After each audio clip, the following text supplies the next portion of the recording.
የአእምሮ ጤና ጉዳት በቤተሰብ ተላላፊ ነው ልንለው እንችላለን? ከሆነስ እንዴት ነው እንደዛ ልንለው?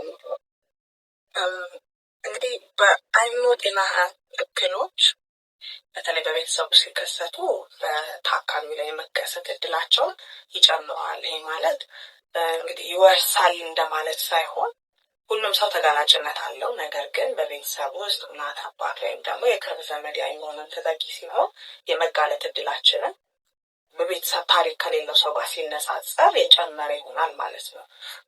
ነገር ግን ሁልጊዜም ቢሆን በቤተሰብ የአእምሮ ጤና እክል ስላለ ብቻ ያ ሰው ጋር የእክል ይከሰታል ማለት አይደለም። ሁሌም ያው የዘር ብቻ ሳይሆን ያ ሰው ያደገበት ኢንቫይሮንመንት በህይወቱ ሲያጋጠመው እክል፣ ስነልቦናዊ ጫናዎች እንዲሁም ማህበራዊ ተግዳሮቶች በሙሉ በአጠቃላይ ተቀናጅተው የሚመጣ ውጤት ነው ያለው። ስለዚህ ተጋላጭነቱ ይጨምረዋል። አዎ፣ ግን ሙሉ በሙሉ አንድ ሰው በቤተሰብ ታሪክ ስላለ የአእምሮ ህመም ይኖረዋል ማለት አይደለም።